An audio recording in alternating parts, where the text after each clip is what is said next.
Today on Cook's Country, Bryan visits Olympia Provisions in Portland, Oregon, and makes Choucroute Garnie. Jack explores the world of European-style sausages. I share the Belgian origins of the Endive. And then Ashley makes a beautiful Endive salad with oranges and blue cheese. That's all right here on Cook's Country.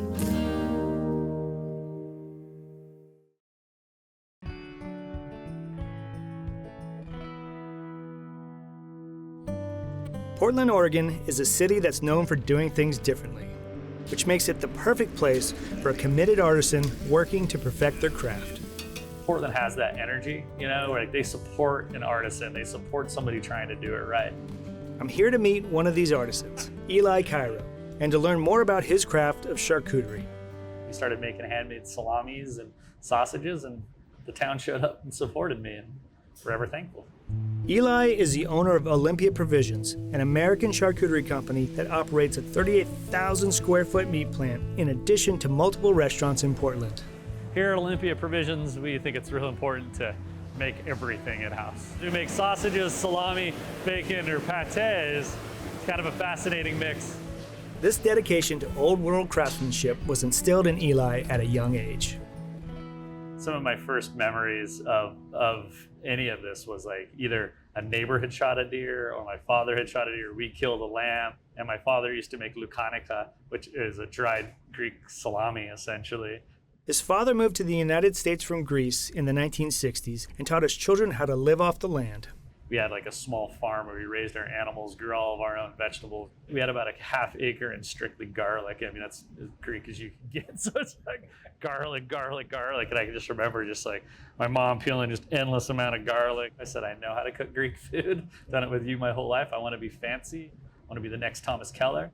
So Eli set off to Europe in search of culinary enlightenment. He landed in the Swiss Alps, where he learned meat making as an apprentice under a master chef at a premier hotel restaurant. The owner of the hotel was a Jägermeister, which means the hunter master of the valley, kind of like the game warden, if you will. And so if you shot an animal in the valley, you brought it to us and we would process it. And he had a fine dining restaurant, a casual ski and hike-in restaurant, all on the same property, a bakery. And I walked in there and I was like, I found my version of utopia.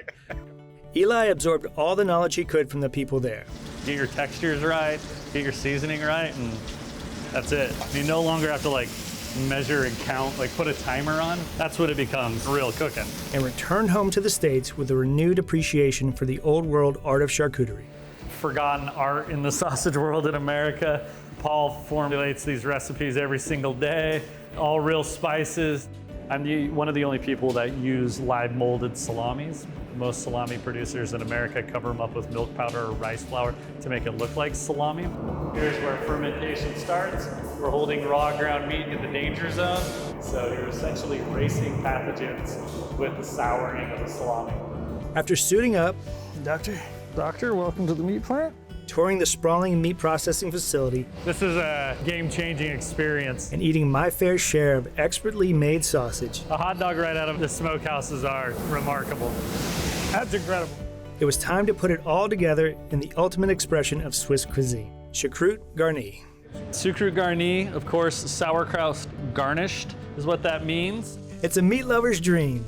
Bacon, bratwurst, frankfurter, kielbasa, and cured ham. Big, sour, fermented, delicious kraut, tons of sausages, potatoes. It's not the fanciest cooking you've ever done, but it's sometimes the most delicious cooking you've ever done. You'd eat that, right? Looks amazing. Oh, Right? a whole lot of sausage. It's a whole lot of sausage. In my world, it's very nostalgic, and I think that there's a flavor in nostalgia for me because every butcher shop or sausage shop or the restaurants that I worked with, you would have it 1 to 3 times a week. It just takes me instantly back to like some of my favorite lunches I've ever had in my life. So. And every bite of perfectly seasoned and cured sausage transports me to the Swiss Alps, where Eli worked to perfect his craft all those years ago. I can tell right now it's already perfect. Good. So good, man. Happy? Keep my job? I can keep making sausage? You could say. Cool. Everybody else will leave. Get out.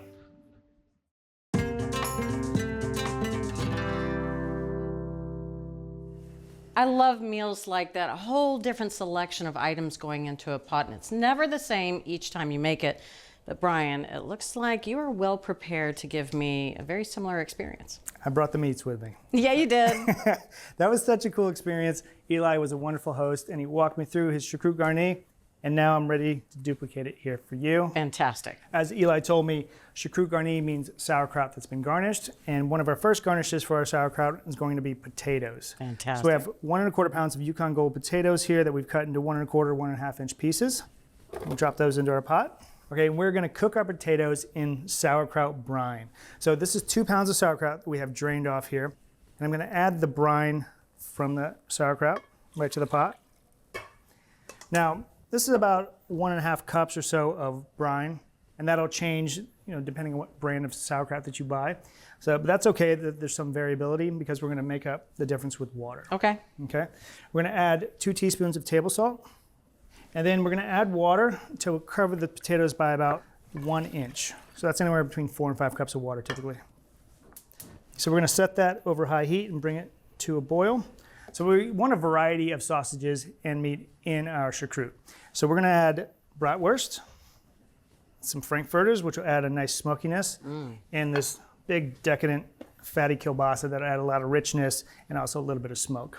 Now, Okay. those frankfurters don't look like they came from the refrigerator section at my supermarket. All this meat is from Olympia Provisions. These are some of the best frankfurters I've ever had in my life. So we're going to cut the kielbasa into quarters. We're going to score the sausage about 1/8 of an inch deep, about 1/2 inch apart all the way across. And what this does is it helps render off some of the fat from inside and actually gives this casing, which is a natural casing, a nice snap when you eat it. So we'll just score. For our frankfurters, we're going to just cut these right in half. And again, we'll score all these. So we're using about 12 ounces of each one of these sausages, the bratwurst, kielbasa, and the frankfurters. Okay. And these bratwursts we're just going to leave whole and just give them a score. All right, and there's our bratwurst. So all of our sausages are scored. This is one of the sweetheart hams that they make at Olympia Provisions. We're going to take a couple of 1/2 inch thick slices. I'll probably just cut the end piece off here. Beautiful. I think about 2 1/2 inch thick slices will give us about 8 ounces on this. Yeah, this is a really nice ham. It doesn't contain as much water as some of those other ham steaks that you might find at the grocery store. Right. If you do want to use one of those ham steaks, you want to pat it dry before you start cooking it because it contains a lot of water. I know. It tends to splatter when we sear it. Right. So we'll just cut these in half, create little half moons. All right, so now we are going to sear all of our sausages. We have a tablespoon of vegetable oil here in our nonstick skillet. Our oil is nice and hot. You can see it's just giving off wisps of smoke. And we're going to add about 2/3 of our sausage here. And then we're going to sear the sausages. So what this is going to do is give it a nice browning and help that exterior casing crisp up really nicely. It takes about 2 to 3 minutes per side to get it nicely browned. All right, so our potatoes are coming to a boil while our sausage is searing. We're going to reduce the heat on those to medium-low and let those go for 10 minutes until they can be easily pierced with the tip of the paring knife. We're not trying to cook them all the way through because they're going to get cooked later on. We're just trying to take them out of the realm of al dente. All right, so this is the kind of browning we're looking for in our sausage. Nicely browned and crispy. Just let that go for another 2 to 3 minutes on the second side. Okay. Okay, so our sausages are done on the second side. Again, nicely browned. Yes. We just transfer them to our sheet pan. And with the ham, we're just trying to go for some light browning. It doesn't have to be as intense as the sausage. Okay. All right, so just another couple minutes and we should be good to go. Okay. Okay, and our second batch of sausage is done. All right, our potatoes have been simmering for a good 10 minutes now. We can test them. Again, we just want them to be tender when pierced with the tip of a paring knife. Like that should just kind of fall off because these are going to get cooked again with the sauerkraut and all of our meats. Okay. So these are good. So we can shut the heat off, and rather than drain these, we're just going to let them sit in the liquid. Okay. Now that's, again, so they continue to soak up that sauerkraut brine flavor. So we'll just take them off of our hot burner. Now, you can make these in advance up to 24 hours. I would let this cool to room temperature and then still store them in the liquid in the refrigerator until you're ready to make your choucroute. Great. So Bridget, I know what you're thinking. We are dangerously low on meats in this dish. I was worried. I could see it on your face. We're gonna add a little bit of bacon. This is smoked slab bacon here, about 6 ounces of it. So we're gonna cut this into lardons, about 3/4 of an inch each. All right, we'll just throw those into our pot here. We're gonna cook those over medium-low heat until the fat renders out and the bacon is nearly crisp. Okay. Takes about 10 to 12 minutes. Okay, our lardons are nicely rendered. Beautiful. And to that, we can now add our sauerkraut that's been drained. Again, that's 2 pounds of sauerkraut. And on top of that, we're going to add 1 cup of off-dry Riesling. The term off-dry just means it's simply slightly sweeter than a regular Riesling. Okay. Okay? If you can't find off-dry Riesling, you could use a typical regular Riesling. And now we can add our potatoes that have been sitting in that sauerkraut brine mixture. All right, we'll just stir those in. So it's just gonna come up to a simmer. We'll increase the heat to medium. And you can see the bubbles starting to form around the edge of the pot. And we're just gonna put a lid on it and let it simmer for a good 5 minutes. Okay. All right, so we've been simmering for 5 minutes. Looking good. Smells winey, smells briny. Yes. All right, so now we're going to nestle our sausages in there. We're gonna do our best to get all the sausages buried into the sauerkraut.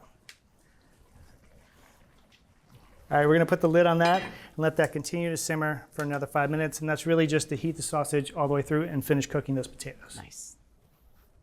It's been 5 minutes with our sausage cooking. Unbelievable. Just get like a meat steam bath there. Yes. All right, so rather than dump this whole thing right onto the platter, I like to take the meat and set it off to the side so we can pour the sauerkraut and potatoes onto the platter first and then beautifully and artfully rearrange our meat on top.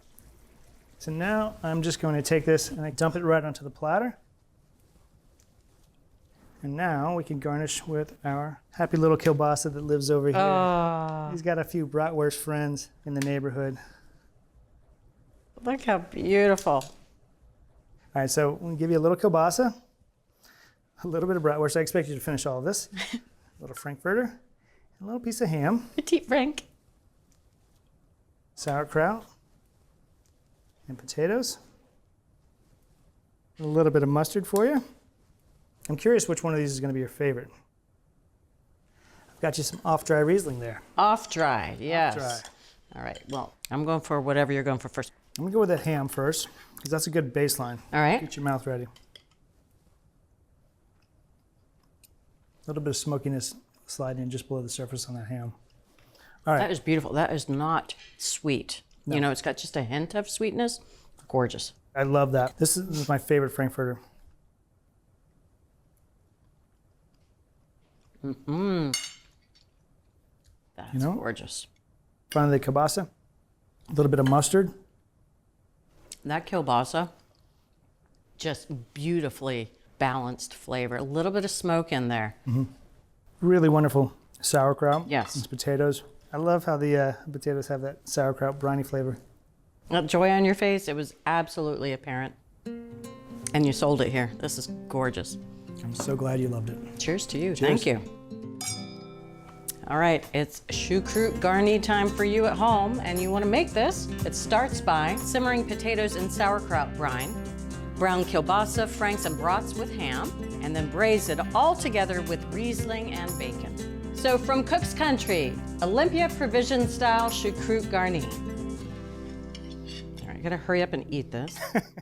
Love our in-depth reviews? Get the latest from our reviews team delivered straight to your inbox. Our well-equipped cook newsletter provides top product picks, no-nonsense buying guides, and must-try recipes. No extra fluff, just the smartest ways to shop, save, and cook. Sign up for free now at americastestkitchen.com/newsletter.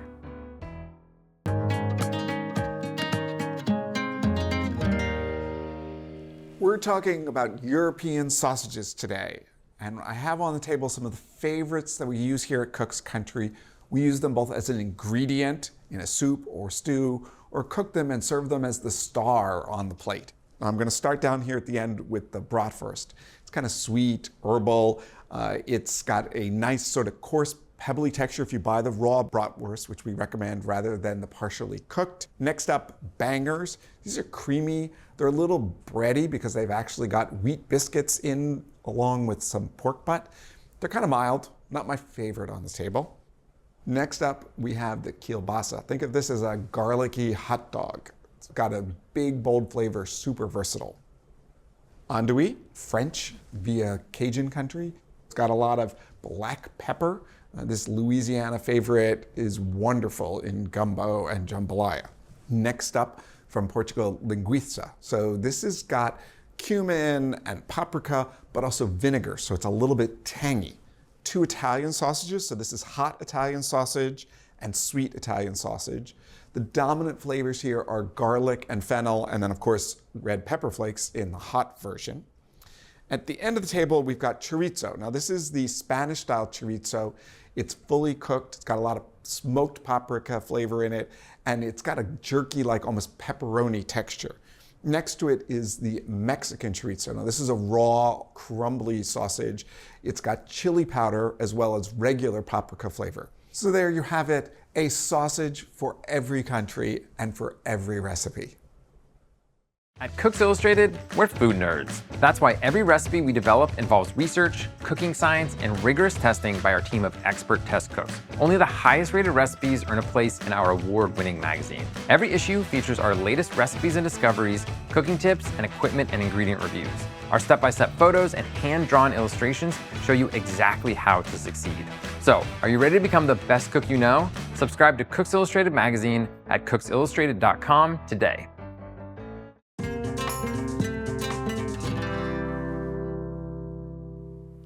Belgian endive is usually added to green salad sparingly, almost like a garnish, so that you just get little hits of its fresh, slightly bitter flavor. But today, Ashley's gonna put the endive in center stage and build the salad around it. You bet I am, but first I want to acknowledge there's an elephant in the room right now. So I pronounce it endive. Oh, oui, oui. And it's not because I'm fancy, I just guess I grew up that way. Fancy. No. Endive comes from the chicory family. So as you can imagine, it is quite bitter, but it goes really nicely with things like pungent blue cheese or fruit and even nuts. So we came up with this amazing recipe, and I promise you are not going to be disappointed. Okay. So we're going to use a couple oranges. I'm going to start by zesting one of the oranges. So I'm going to need about 1.5 teaspoons total. All right, so I'm going to get any of the zest that's left hanging in there. And again, we need 1.5 teaspoons, which I'd say that's pretty close. You want to square off the bottom just so you have a nice flat surface to work with. Because what I'm going to do is I'm going to take off the outer skin of the orange. You go just to the fruit, just to the inside, without wasting too much. Now, using a paring knife, what you want to do, you see these lines that are running across the orange. You want to use a paring knife, nice sharp paring knife, and go under and in between those white marks. And then you kind of run it to the center, pinch it somewhat, just so that you get an orange segment. So I'm going to place this in a large bowl. So I'm going to finish this orange, and then I'm also going to do the second orange as well. Okay. So I'm looking for about 1 tablespoon of juice. Okay. So I'm just going to squeeze that. Looks good. Good. I have 1/2 of a red onion right here. It's been cut through the root and stem end. You can kind of use these lines as a guide, similar to the orange. All right, so I'm going to add the red onion into this bowl. Now I'm going to add the vinaigrette components of our dressing, even though we have another dressing down the line. But this is 2 tablespoons of red wine vinegar, 2 tablespoons extra virgin olive oil, and 1/4 teaspoon of salt. I'm going to set this aside for about 30 minutes until the flavors meld, but really this step is all about softening that harsh bite that you can get often from red onions.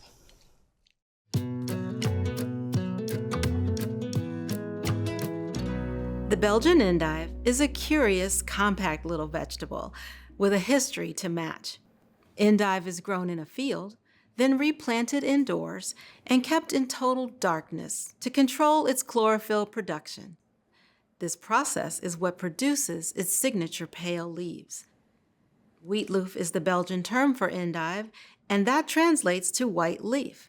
In fact, the Wheatloaf Museum in Kampenhout is dedicated to this mighty vegetable. Some say that the Belgian endive was created by accident. The story goes that a soldier returning from war discovered a cellar full of endive. But other sources point to Franz Brazier, the head gardener at the Brussels Botanic Garden, as the likely creator around 1840. By that time, the practice of etiolation, or growing plants in the dark, was already being used with asparagus. So it's likely that Brazier was experimenting with using the same process on Endive. The Belgians consider themselves a resilient people and resonate with the symbolism of new growth emerging from the darkness. And tying Endive to the country's political history makes it a story of national pride, not just a story of a bitter vegetable. We bring Endive into the spotlight at Cook's Country in an easy and elegant salad.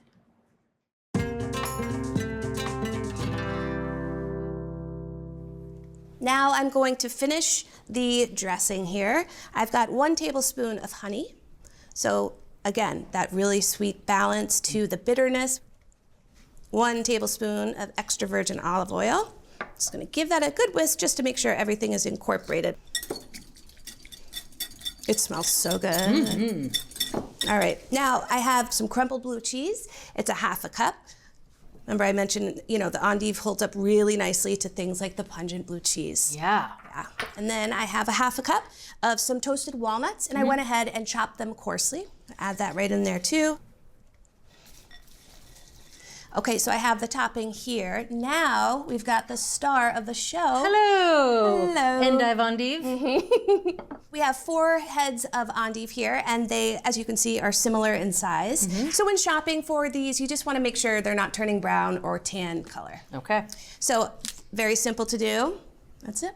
1 leaf at a time. 1 leaf at a time. Oh, leaving them whole. Yep. Do you want some help? Oh, yes. Thank Wow. you. This is kind of fun. This is my kind of prep work.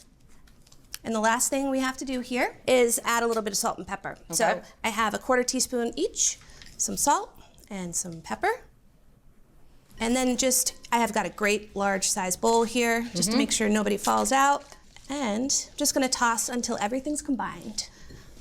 With this kind of salad, no matter how you arrange it, it still feels special, looks special, and most importantly, delicious.